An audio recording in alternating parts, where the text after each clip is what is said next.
अस्सलाम वालेकुम। रिजवान अकरम क्लासरूम में खुश आमदीद। क्लासरूम में हमेशा से मैं कहता हूँ कि मैं एक तालिब इल्म के तौर पे हाजिर होता हूँ, और क्लासरूम में जो दूसरी शख्सियत होती है हमेशा वो उस्ताद होते हैं। तो आज मैं एक ऐसे उस्ताद के साथ हूँ जिनको वीडियोस देख के तो मैं सोचता था कि यार इस बंदे से कभी कभी बात हो सकेगी हमारी। तो आज उनसे बराह रास्त जब बात हो रही है तो ऐसे लग रहा है जैसे एक ख्वाब देख रहा हूँ मैं। और अमजद अली साहब दुबई में होते हैं और मोटिवेशनल स्पीकर हैं, ट्रांसफॉर्मेशनल कोच हैं, और बहुत कुछ कर रहे हैं। तो sir, welcome to the show और welcome to the Rizwan Akram class. Thank you so much Rizwan Akram, मुझे आपने दावत दी, बुलाया और मैं ऑनर फील कर रहा हूँ। सर, अ, अमजद अली से अमजद अली स्पीक्स तक का सफर, पहले हम इसके बारे में थोड़ी सी आपसे जानना चाहेंगे, और फिर मैं आपसे बात करूंगा कि इंसान बनने का तरीका क्या है। बहुत शुक्रिया, आपने मुझे इस काबिल समझा।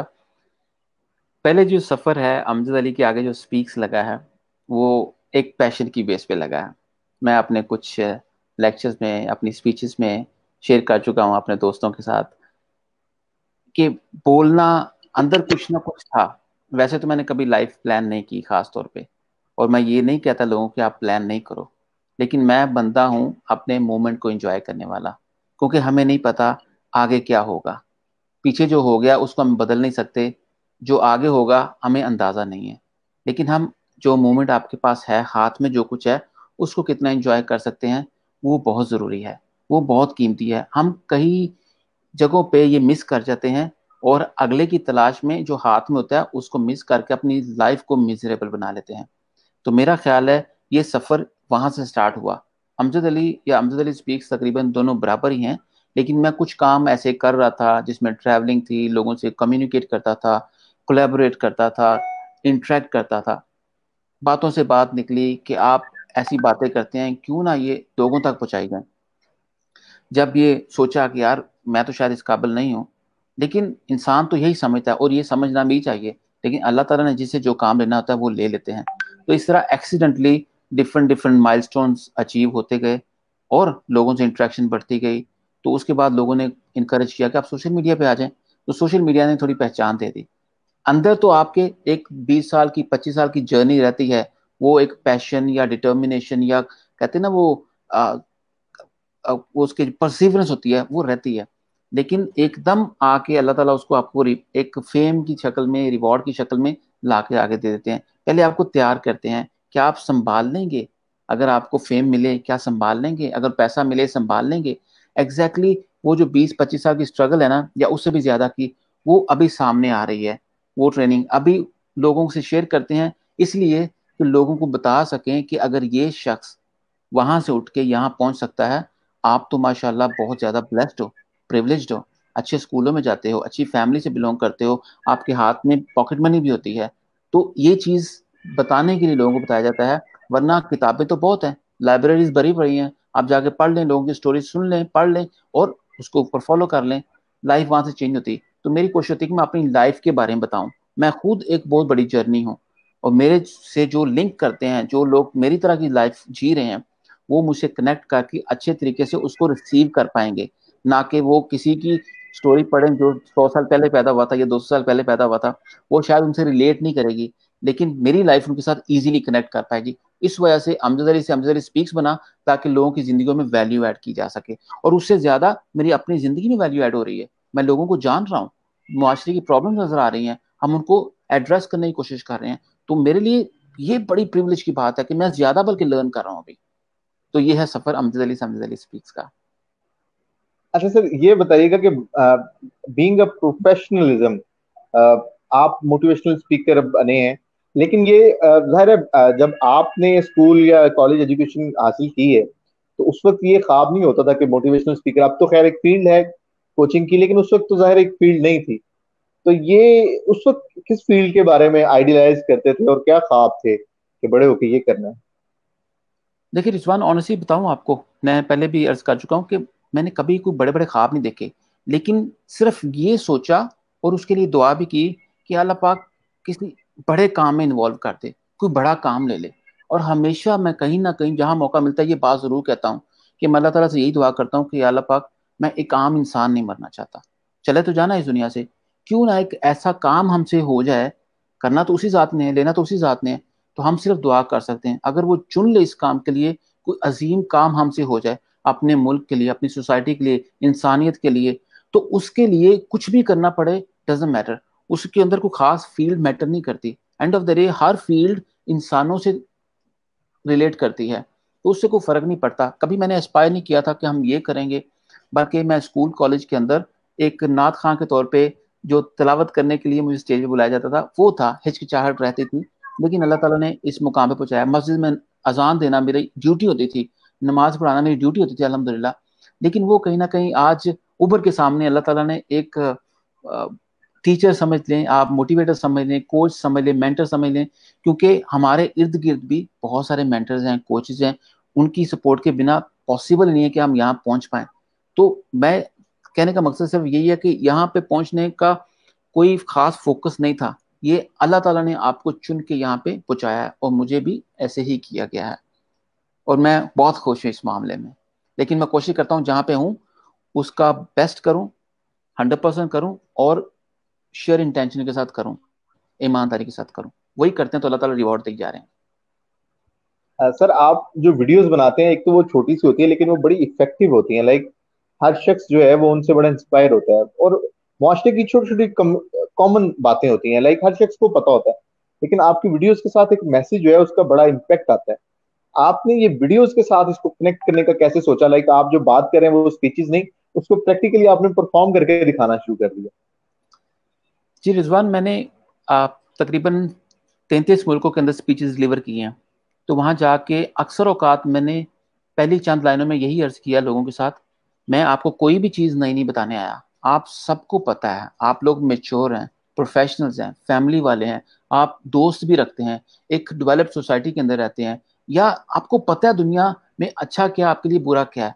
मैं आपको कुछ नई चीज़ नहीं बताने आया, मैं सिर्फ आपके अंदर एक जो फायर है ना, उसको इग्नाइट करने आया हूँ, उसको चिंगारी देने आया हूँ। पता है सबको, आपको सब कुछ है, बल्कि आपको मुझसे ज्यादा पता होगा।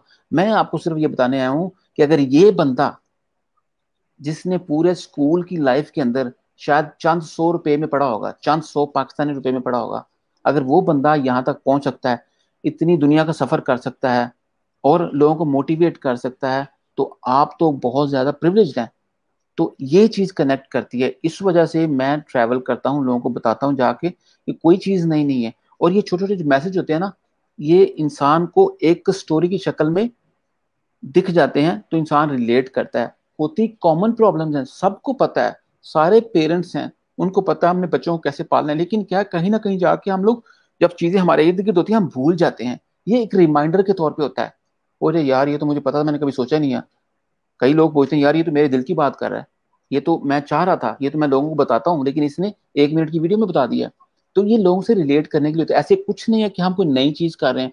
हमसे पहले कई बरस या कई सदियां गुजर गई हैं, लोग आए चले गए, वो सेम काम कर रहे थे, हमारे बाद भी यही काम होंगे। कोई चीज नई नहीं है, हर किताब में सेम पढ़ते हैं, हर स्टोरी में सेम है, हर मोटिवेशन स्पीच के अंदर सिमिलर बात की जाती है। लेकिन एक रिमाइंडर के तौर पे हर बंदे के चेहरे के साथ कुछ एसोसिएशन होती है, उसकी स्ट्रगल उसके साथ कनेक्ट होती है, और चेहरे से कहीं ना कहीं इंसान को ना एक कनेक्शन डेवलप होता है, और वो असर कर जाती है। किसी को आपकी बात असर कर जाएगी, किसी को मेरी बात असर कर जाएगी। तो इसी तरह बस हम अपनी अपनी ड्यूटीज कर रहे हैं। सर, ये मुझे बताइएगा, पाकिस्तान के अंदर एक ट्रेंड शुरू हो चुका है। मुझे नहीं पता बाहर की दुनिया का, मैं जाहिर है मेरा एक्सपोजर इतना नहीं है। पाकिस्तान में 8 साल के बच्चे से लेके तो 50 साल तक, या इवन 60 साल तक लोग मोटिवेशनल स्पीकर कहलाना शुरू हो गए। हर एक ने अपने नाम के साथ एक पट्टी लगा ली है: teacher, trainer, motivational speaker, inspirational coach और कंसल्टेंट। आप इस रिवाज के बारे में क्या समझते हैं? क्या ये दुरुस्त है? आपका एक्सपोजर है एक 25 साल का या 30 साल का, अब 8 साल का बच्चा वो क्या मोटिवेशन दे रहा है? मुझे समझ नहीं आता। सर कोई फर्क नहीं पड़ता, नो प्रॉब्लम। हर बंदे का हक है, हर इंसान का हक है उसको प्रमोट करना, मोटिवेट करना। हर बंदे का एक पहला दिन होता है। पहला दिन ऐसा दिन होता है जो कमजोर होता है, वल्नरेबल होता है, इंसान को दूसरे लोगों को एक्सेप्ट नहीं होता। मिसाल के तौर पर अगर हम दोनों इकट्ठे पिछले 15 साल से खेल कूद रहे हैं, मस्ती कर रहे हैं, मजाक कर रहे हैं, गलत काम कर रहे हैं, अच्छे काम कर रहे हैं, तो जब आपके सामने मैं ग्रो करूंगा ना, आपको अजीब सा लगेगा, यार ये अमजद कैसे कर सकता है, मुझे मालूम है इसका, इसके पास तो चप्पल नहीं होती थी, ये चप्पल मुझसे लेके जाता था, ये शूज मुझसे उधारे लेता था, सही। ये पैंट मुझसे लेके जाता। तो वो एक इमेज डेवलप हुआ होता है। लेकिन मेरा ख्याल है कि बेनिफिट ऑफ डाउट सबको मिलना चाहिए। हर बंदे को पता होता है मेरे अंदर क्या है, लेकिन वो कितनी कंसिस्टेंसी के साथ चलता है वो वक्त खुद बता देता है, उसमें कोई डाउट नहीं है। रिजवान के जो पैशन है बिल्कुल उसको मिलना चाहिए, उसको मौका मिलना चाहिए। लोग सुने ना सुने बात की बात है, लेकिन रिजवान कितना कंसिस्टेंट है अपने काम के अंदर, कितना पागल है, कितना मेंटल है, जिसको बोलते हैं एबनॉर्मल है, मैं इस चीज को पॉजिटिव लेता हूँ। वो उसकी डिटर्मिनेशन जो है ना, उसका जो पागलपन है वो उसको हाइट तक लेके जाएगा। एग्जैक्टली हर बच्चा है या बड़ा है या बूढ़ा है, अगर उसको लगता है कि वो किसी की जिंदगी में वैल्यू ऐड कर सकता है, मेरा ख्याल है वो बेहतरीन काम कर रहा है। तो मैं अप्रिशिएट करता हूँ हर बंदे की एफर्ट को, चाहे उसको एक बंदा फॉलो कर रहा है। अगर एक बंदा भी उसकी जिंदगी से बदल जाता है तो इससे बड़ी बात क्या हो सकती है, उसने अपना काम कर दिया, अपनी जिंदगी का मकसद पूरा कर दिया। तो मेरा ख्याल है हमें बेनिफिट ऑफ डाउट देना चाहिए, कोई मसला नहीं है। जो लोग भी काम कर रहे हैं उनको अप्रिशिएट करना चाहिए, क्योंकि इस चीज के पीछे एक एफर्ट लगती है। ये कोई आसान काम नहीं है वीडियो बनाना या पब्लिश करना। ठीक है सबके पास स्मार्टफोन्स हैं, लेकिन इतनी हिम्मत हो ना स्मार्टफोन के सामने बैठ के आपने अकेले बोलना है ये सोच के कि मुझे लोग सुन रहे हैं, ये बड़ी बात होती है। तो मेरा ख्याल है ठीक है, नो प्रॉब्लम, वक्त बता देता है कि कौन चलेगा कौन नहीं चलेगा। अच्छा सर, आपने तो माशाल्लाह दुनिया देखी है और लाखों लोगों से आप मुलाकात कर चुके हैं। इंसान बनना कैसा है? How to being a human? अगर आप ये क्वेश्चन मुझसे 4-5 साल पहले बोलते तो शायद मेरे पास इसका आंसर ना होता। लेकिन आज मेरे पास इसका जवाब है, बड़ा मजबूत है और सॉलिड रीजन के साथ है। मेरी एक कोट भी है, उसमें यह है कि आपके पास रीजन होनी चाहिए। कोई भी आप काम कर रहे हैं, आप इंसान हैं, आप अपनी मर्जी से नहीं बने, लेकिन उसके बाद जितने काम आप कर रहे हैं उसके आपके पास रीजन होनी चाहिए। मिसाल के तौर पे अभी मैं अपने आप को ये कहता हूँ कि मैं पाकिस्तान से बहुत प्यार करता हूँ, इसलिए नहीं कि मैं पाकिस्तान में पैदा हुआ था, नहीं, इसलिए नहीं कि मेरे पास पाकिस्तान का पासपोर्ट है, बिल्कुल नहीं। दुनिया का सफर करने के बाद मैंने ये फैसला किया है कि मैं वाकई पाकिस्तान से प्यार करता हूँ। ये आज मैं आपके चैनल से के थ्रू लोगों को बताना चाहता हूँ। मेरे पास रीजन है, वहाँ के कल्चर देखे, वहाँ का खाने का स्टाइल देखा, लोगों का लाइफ स्टाइल देखा, लोगों का बोलने का अंदाज देखा, फिर मुझे पता चला कि मैं यहाँ पैदा हुआ हूँ, किसी वजह से पैदा हुआ हूँ। लेकिन जब मैंने सफर किया उस चीज ने मुझे इंसान बनाया, मतलब बेहतर इंसान बनाया। इंसान तो मैं था पहले, लेकिन क्या मेरी आदतें लोगों को एक्सेप्ट करना, रिजवान जिस तरह बात करते हैं क्या वो ठीक है कि मैं जजमेंटल हूँ कि यार इसको बात नहीं करनी आती, यार इसको कपड़े नहीं पहनने आते, इसको ड्रेसअप नहीं करना आता, इसको बाल नहीं बनाने आते। ये चीजें शायद थी, वो आज भी लोगों में है। बड़ा आसान है, आप किसी को उंगली उठा के बोलते हैं कि तुम्हें ये करना नहीं आता, तुम्हें ये करना नहीं आता। लेकिन मेरा ख्याल है आपके पास इख्तियार नहीं है जब तक आप उसके सामने उससे बेहतर होके नहीं जाते। अगर मैं आपको आपसे बेहतर बोल के नहीं दिखा सकता तो मेरे पास कोई इख्तियार नहीं है मैं आपको बोलूँ आप अच्छा नहीं बोलते। ये एक मिसाल दे रहा हूँ। तो मुझे ट्रैवलिंग ने एक अच्छा इंसान बनाया, लोगों को एक्सेप्ट करना सिखाया, लोगों के जो ड्रेसिंग सेंस है, लोगों का खाने का अंदाज है, बोलने का अंदाज है, एक दूसरे से मिलने का अंदाज है, ये चीज है। तो मैं इसको एक वर्ड के अंदर कंक्लूड करूंगा कि एक्सेप्टेंस। आप लोगों को एक्सेप्ट करें जिस तरह के वो हैं, तब जाके पता चलेगा कि आप कितने अच्छे इंसान हैं। और आपको लोग भी एक्सेप्ट करना शुरू कर देंगे, आप भी जिस तरह के हैं। आपका रंग काला है, गोरा है, बाल आपके करली हैं, आप शलवार कमीज पहनते हैं, पैंट शर्ट पहनते हैं, पैंट कोट पहनते हैं, कौन सी जुबान बोलते हैं, आपको लोग एक्सेप्ट करेंगे, डाउट नहीं करेंगे। अगर आप उनको एक्सेप्ट करेंगे जिस तरह के वो हैं, उसमें कोई फर्क नहीं पड़ता उनका क्या रिलीजन है। आप उनको ये मत बताएं कि मेरा रिलीजन बेहतर है, आप उसको ये एक्सेप्ट करें कि वो क्या कर रहा है, पहले एक्सेप्ट करें, फिर उससे पूछें कि आप ये क्यों करते हैं, उसकी वजह क्या है, फिर आप उनको ये बताएं कि आप जो कर रहे हैं वो क्यों कर रहे हैं, ताकि उनको पता चले, कंपैरिजन कर सकें कि आप अच्छा कर रहे हैं कि वो अच्छा कर रहे हैं। क्योंकि सब मेच्योर लोग हैं, सबको पता है अच्छा क्या बुरा क्या। जब आप ये करेंगे कि उनसे लर्न करेंगे वो क्यों कर रहे हैं जो कर रहे हैं, अपना बताएंगे आप क्यों कर रहे हैं जो कर रहे हैं, म्यूचुअल अंडरस्टैंडिंग होगी, एक दूसरे को एक्सेप्ट करेंगे। फिर आप किसी को कन्विंस कर सकते हैं अपनी कैरेक्टर की बेस पे। मैं आपको बाय फोर्स नहीं कह सकता कि आप ये जुबान बोलें क्योंकि ये जुबान अच्छी है, जब तक मैं आपको ये प्रूव नहीं करता कि ये जुबान अच्छी है। और आपकी जुबान को अंडरस्टैंड नहीं करता क्योंकि आप कई सेंचुरी से ये जुबान बोलते आ रहे हैं। कोई भी चीज हो सकती है, मैं एक मिसाल ले रहा हूँ जुबान के तौर पे। तो एक्सेप्ट करना सबसे बड़ा इंसानियत का अमल है मेरी नजर में।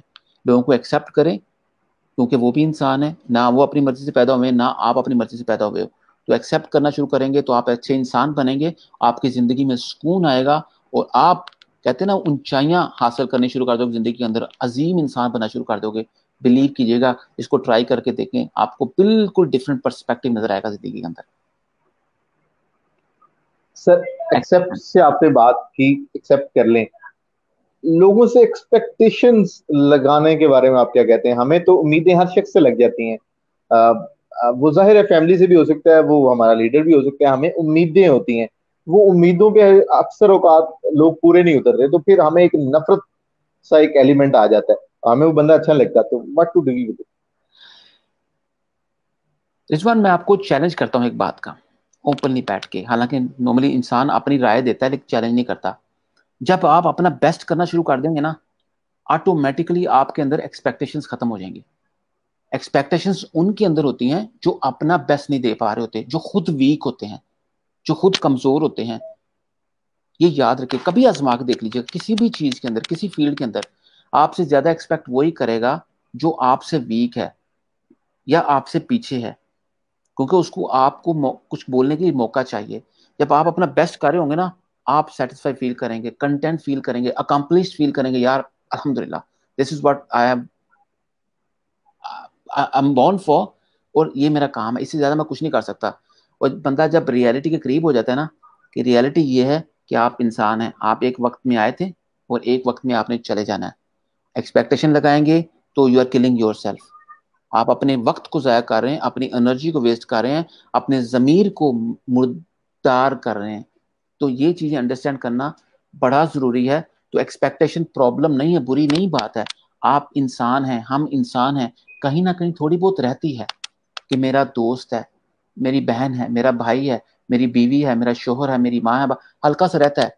लेकिन ये तो आप लो लेवल पे है ना। अगर आप समझते हो कि आप अजीम हैं, तो टेक रिस्पॉन्सिबिलिटी, सर्व करें, वापिस दें।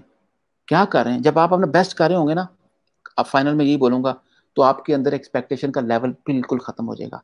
अगर थोड़ा सा रहेगा, वो नॉर्मल है, वो इंसान है। वही चीज हमें इंसान बनाती है, हम पत्थर नहीं है, हम कोई दरख्त नहीं। इंसान जानवरों में भी होती है, लेकिन जो चीजें दूसरी हैं, जो जिंदा तो हैं, दरख्त हो गया, इस तरह की चीजें, लेकिन क्या कि वो एक्सपेक्टेशंस नहीं लेके बैठी होती, इस वजह से वो सुकून में रहती हैं। वक्त आता है, आंधी आती है, तूफान आता है, बारिश आती है, सुनामी आती है, चली जाती है, उनको कोई फर्क नहीं पड़ता। नया सीजन आता है, फिर ग्रो करते हैं, दूसरा सीजन आता है, जमीन में चले जाते हैं, फिर निकलते हैं। तो इंसान को इन चीज़ों से लर्न करना पड़ता है और करना चाहिए। और जो कर जाते हैं वो अजीम इंसान बन जाते हैं, वो लेगेसी क्रिएट करते हैं, वो सुकून में आ जाते हैं, गरीब हों या अमीर हों, वो सुकून में आ जाते हैं, जहनी सुकून में आ जाते हैं। तो मैं फाइनल में यही बोलूंगा कि अपना बेस्ट दें, एक्सपेक्टेशन जीरो हो जाएगी। सर, बड़ी खूबसूरत आपने बात की। मेरा जो अगला सवाल है वो इस मुतल्लिक है कि जाहिर है आप जिंदगी के एक तवील सफर से गुजर के इस लेवल तक पहुंचे हैं। आपने बताया कि आपने मतलब कुछ ऐसा एक्सपेक्ट नहीं किया था और कुछ सोचा नहीं था ऐसा। कैसे पता चलेगा कि आप जिस रास्ते पे हैं वो रास्ता ठीक है, या वो रास्ता आपको मिसगाइड कर रहा है? आप चल तो रहे हैं, जिंदगी तो चल रही है, एफर्ट्स भी आप अपनी लगा रहे हैं। आपको अमजद अली साहब से बात होती है तो वो एक रास्ता बता देते हैं, तो आप उस पर चल पड़ते हैं। कुछ अरसे बाद आपको एक और साहब से मुलाकात होती है, आप उस रास्ते पे चल पड़ते हैं। आपको लगता है यार ये सारे सक्सेसफुल लोग हैं, तो इनमें से किसी की बातें गलत नहीं हो सकती। लेकिन रास्ता के कैसे पता चलेगा कि टेस्ट क्या है उसका कि वो ठीक है, आप रास्ता गाइड जो है? रिजवान, बड़ी सिंपल सी बात है, आपका ज़मीर आपको बताता है, खुदा की कसम। कोई इंसान आपको बता नहीं सकता कि आप सही रास्ते पे हैं या गलत रास्ते पे हैं। मैं कौन होता हूँ आपकी ज़िंदगी के बारे में जाने? आधे घंटे में मैं आपके बारे में क्या जानूंगा? आधे घंटे में मैं आपको क्या बता सकूंगा? आपकी ज़िंदगी मुख्तलिफ है, आपके पेरेंट्स मुख्तलिफ हैं, आपकी जो अपब्रिंगिंग है वो डिफरेंट है, आपकी क्वालिफिकेशन डिफरेंट है, आपकी पॉकेट मनी डिफरेंट है, आपके दोस्त मुख्तलिफ हैं, आप जिस मोहल्ले में रहते हैं वो डिफरेंट है, हर चीज मुख्तलिफ है। मेरी किताब, मेरी मोटिवेशनल स्पीच कैसे बदल सकती है आपको? नहीं बदल सकती। ये सिर्फ एक रिलेशन डेवलप करती है कि अगर ये बंदे ने किया है, उसे हम लर्न करते हैं, उस बंदे को दीवार नहीं बनाना हमने। तो आपको पता होता है, जब आपका जमीर आपको मलामत नहीं कर रहा, खुदा की कसम आपको पता होता है कि आप सही जा रहे हो, अपना बेस्ट दे रहे हो, हलाल पेट के अंदर लेके जा रहे हो, तो आपका फोकस ठीक है। आज नहीं तो कल आपने एक जगह पे पहुंचना ही पहुंचना है। वो जगह हो सकता है कि जो आप ड्रीम कर रहे हैं वो ना हो, लेकिन उससे बेहतर जरूर होगी, उससे कम नहीं होगी। मैं आपको चैलेंज कर रहा हूँ। मैं चैलेंज क्यों सारी चीजें कर रहा हूँ आपको, लाइफ के एक्सपीरियंस की बेस पे कर रहा हूँ। क्योंकि अल्लाह का कानून किसी के लिए मुख्तलिफ नहीं हो सकता। अमजद के लिए मुख्तलिफ नहीं है, रिजवान के लिए मुख्तलिफ नहीं है, दूसरे तीसरे के लिए मुख्तलिफ नहीं है, जो सुन रहे हैं उनके लिए मुख्तलिफ नहीं है। अल्लाह का कानून सबके लिए, जो मेहनत करेगा, जो नीयत अच्छी रखेगा, इन्नमल अमालु बिन्नियात, उसको उसकी मेहनत रायगा नहीं जाएगी। आप फोकस आपका हलाल होगा तो आपको हलाल ही मिलेगा, फोकस आपका हराम होगा हराम ही मिलेगा। आपने जिस चीज की जद्दोजहद की है वो आपको लाजम मिलने वाली है। तो आपके जमीर को पता होता है कि मैंने आज सही काम किया है, तो आप उसके बदले में बिल्कुल एक्सपेक्ट कर सकते हैं। लेकिन अल्लाह से, इंसान से एक्सपेक्ट नहीं करते। मिसाल के तौर पे आपको जितने भी लोग आज कंप्लेन करते नजर आएंगे, मैं लाउडली बोल रहा हूं, मैं चाहता हूं लोग कमेंट करें, मुझसे डिसएग्री करें या एग्री करें, ये वही लोग कंप्लेन ज्यादा करते हैं जिनके पेट में या तो हराम होता है या जो मिसगाइडेड होते हैं। जो बंदा अपना बेस्ट दे रहा होता है, हलाल अंदर लेके जा रहा था, वो कंटेंट फील करता है, उसको पता होता है कि इतना आसान नहीं है दुनिया चेंज करना, मुल्क चेंज करना, शहर को चेंज करना, गाँव को चेंज करना। अगर आप 40 साल के अंदर, अगर पाकिस्तान के, अगर आप मुल्क को खत्म नहीं कर सकते ना, खा खा के, अगर इसको इतना टाइम लग रहा है आप नीचे लेके जाने में, जो खड़ा करने में उससे ज्यादा टाइम लगेगा, तो बड़ा टेक्निकल मामला है। इसको घर की मिसाल ले लें। मिसाल के तौर पे हम घर में 10 लोग अगर हैं, 10 लोगों की आपस में नहीं बनती, तो मैं ऐसे ही बाहर गली में बैठा हुआ, मेरे पास फटे कपड़े पहन के, मैं कह रहा हूँ कि मुल्क का हुक्मरान ऐसे काम करेगा तो ऐसे हो जाएगा, अगर ये करेगा तो मुल्क में गुर्बत खत्म हो जाएगी। कौन एडवाइस कर रहा है जिस पर अपनी शलवार नहीं है? मेरी बात समझिएगा मैं क्या कहना चाह रहा हूँ। तो हमेशा आपको सही वही है। बंदा कचरा करने की कोशिश करेगा जिसके अंदर कोई करेक्टर नहीं है, जो गलत काम कर रहा है, चोरी कर रहा है, हरामखोरी कर रहा है और बददियानती कर रहा है, और उसके पेट में भी हराम नहीं, हलाल नहीं जा रहा। वो बंदा हमेशा कचरा करेगा। जितने भी सोशल मीडिया पे आपको बॉम्बार्डिंग करते मिलेंगे, यही काम करते मिलेंगे। और जो लोग सुन रहे हैं, कंटेंट फील कर रहे हैं, खुश हैं, अपना पार्ट प्ले कर रहे हैं, वो लोग हैं जो कोशिश कर रहे हैं अपनी सोसाइटी को सर्व करने। उनको पता है कि ये टाइम लगेगा, ओवरनाइट कुछ नहीं होने वाला, ओवरनाइट कुछ नहीं होने वाला। तो मैं आपको यही फाइनल में बोलूंगा कि आपका जमीर आपको बताता है कि आप सही रास्ते पे हैं। वक्ती तौर पे आपको शायद वो चीज़ ना मिलेगी, लोग आपको रिबट करेंगे, आगे आगे खड़े हो जाएंगे, आपको इग्नोर करेंगे, लेकिन कोई बात नहीं। सच एक का या पूरी दुनिया का है, वो सच ही रहेगा। झूठ पूरी दुनिया बोलेगी या एक बंदा बोलेगा, वो झूठ ही रहेगा। डिपेंड करता है कि आप कितने परसिस्टेंट हैं, कितने तहम्मुल मजाजी से उसको फॉलो करते हैं अपने ड्रीम को। तो मिलता जरूर है सर, मैं आपको बता रहा हूँ, आपको मिलता जरूर है। अल्लाह ताला किसी की मेहनत जाया नहीं करते, बस ये याद रख लें। ना तो आपने मुझे रिवॉर्ड देना है, ना मैंने आपको रिवॉर्ड देना है, ये रिवॉर्ड है अल्लाह के पास। अगर आपको ये समझ आ गई तो आपको कोई डाइवर्ट नहीं कर सकता, आपको कोई अनहैप्पी नहीं कर सकता, आपको कोई किसी भी रूहानी बाबे की तरफ लेकर नहीं डाइवर्ट कर सकता। उसको पता है कि यार उसने देना है। तो ये चीज़ है, इस चीज़ को ख्याल करना में जरूरी है कि आपको पता होता है आप कितने फोकस्ड हैं, कितने नहीं है। तो मैं कुछ नहीं कह सकता किसी को, आप कुछ नहीं कह सकते मुझे। तो मुझे अपनी लाइफ के बारे में पता होना चाहिए। अगर मेरा जहन काम कर रहा है, अगर मैं पागल नहीं हूँ, मजनून जिसको बोलते हैं, अगर वो नहीं हूँ, साथ होता है ना बंदा मेंटल हॉस्पिटल में एडमिट हो गया, उसको दिमाग नहीं काम कर रहा, तो वो चीजें कॉन्शियस में नहीं है, वो एक अलग बात है। लेकिन जो बंदा कॉन्शियस में है, डेफिनेटली उसको पता होता है वो गलत काम कर रहा है कि सही कर रहा है। तो अपने अंदर झांकना बहुत जरूरी है सर। अमजद भाई, what is meant by success? Sir ना तो सक्सेस पैसा है, ना ओहदा है, ना फेम है। ठीक है। पैसे की बात करें तो ये फरौन शद्दाद इनसे अमीर को नहीं था। शोहरत की बात करें, शैतान से ज़्यादा मशहूर आज भी कोई नहीं है। इसके अलावा आप क्या मिसाल लेते हैं? सक्सेस है आपकी अंदर की फीलिंग। आपको लगता है यार मैं अपना बेस्ट दे रहा हूँ, मैं अपने माँ बाप को खुश रखने की कोशिश कर रहा हूँ, अपने रिश्तों को सर्व करने की कोशिश कर रहा हूँ, अपने आप को सर्व करने की कोशिश कर रहा हूँ, रियलिटी को समझ रहा हूँ। आप सक्सेसफुल हैं सर। पैसा तो आपको आता है इम्तहानों के लिए, औलाद तो आती है इम्तहानों के लिए। ना तो सक्सेस ये है कि आप दूसरे शहरों में जाके लोगों को चैरिटी कर रहे हैं। सबसे पहले चैरिटी अपने बहन भाइयों को करो। आप अमीर हैं, बहन भाई आपके गरीब हैं, माँ बाप से आप इज्जत नहीं बात कर रहे, उनको उनका हक नहीं दे रहे, उनका प्लॉट खा लिया आपने, उनकी आपने दीवार अंदर कर ली है। ये घर घर का मामला बता रहा हूँ आपको, घर घर का मामला। ये जब चीजें नहीं होगी तो आप सुकून में होंगे, आप सक्सेसफुल फील करेंगे।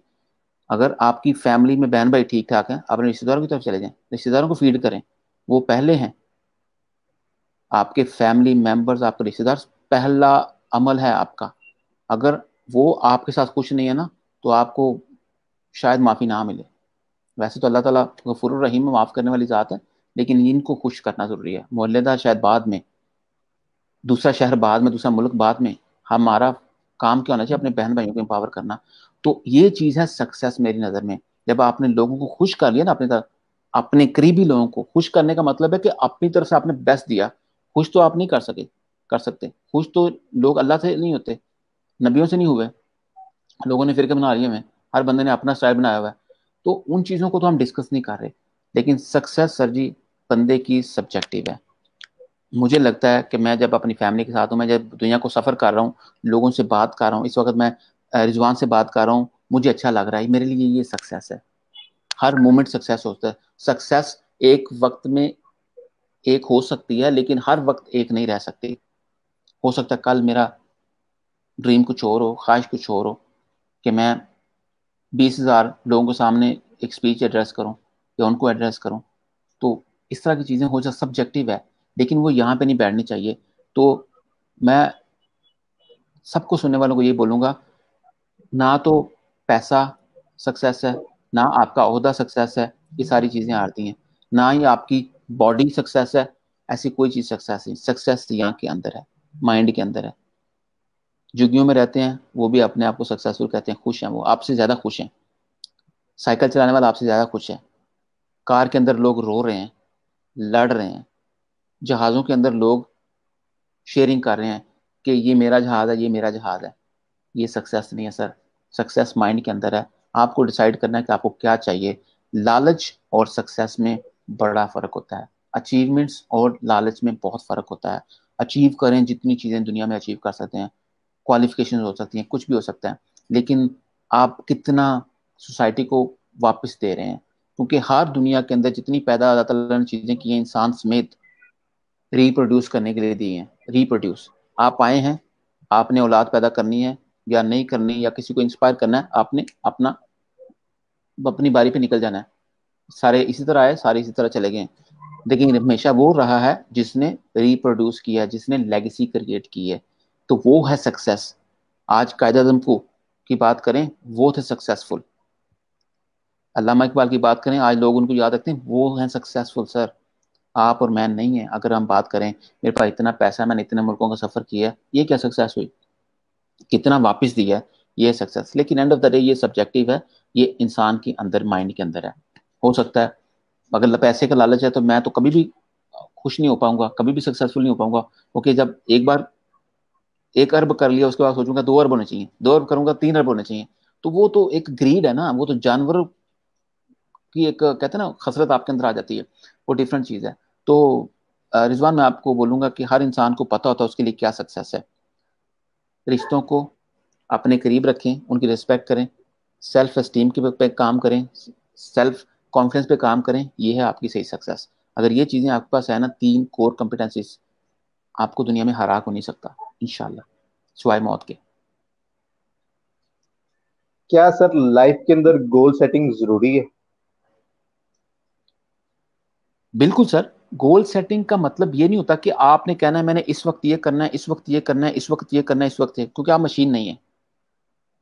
गोल सेटिंग का मतलब होता है कि आप कहते हैं यार मैं चाहता हूं कि ऐसा हो जाए। उसके छोटे छोटे स्टेप्स होते हैं, लेकिन उन छोटे छोटे स्टेप्स को एंजॉय करना बहुत जरूरी है सर। उसके अंदर रास्ते में आप अपनी खुशियों को मार नहीं सकते। अपनी खुशियों को मारना सुसाइडिंग होती है। ये भी बात है। आप अभी का लम्हा एंजॉय नहीं कर रहे, लेकिन 10 साल के बाद के लिए जोड़ रहे हो, तो ये मेरे ख्याल से अपने ऊपर आप जुल्म कर रहे हैं, अपनी फैमिली के ऊपर जुल्म कर रहे हैं। तो मैं ये चाहूंगा कि आप गोल सेट करें। अब करें कि मैं डॉक्टर बनना चाहता हूं, मैं बिजनेसमैन बनना चाहता हूं, लेकिन वैसा बिल्कुल भी कभी नहीं होगा जैसा आप चाह रहे हैं। इसलिए अपना हम्म। लम्हे को एंजॉय करें, उस टाइम पे बेस्ट दें, आप जरूर वहां पहुंचेंगे। जेहन पे सवार नहीं किसी चीज को करें। लेकिन दुनिया में आज तक किसी को वैसा नहीं मिला जैसा उसने चाहा था, लेकिन उससे बेहतर मिला या डिफरेंट मिला, या थोड़ा कम मिला। आप आजमा के देख लें, नजर घुमा के देखें जितने लोगों में, क्या आज जितने लोग सक्सेसफुल हैं क्या उन्होंने सोचा था वो यहाँ पहुंचेंगे? नेवर। लेकिन वो जो मोमेंट के अंदर थे ना, वो उस पे काम करते गए, पागलों की तरह रोते रहे, काम करते रहे, फेल होते रहे, दोबारा ट्राई करते रहे, तो यहाँ पहुंच गए।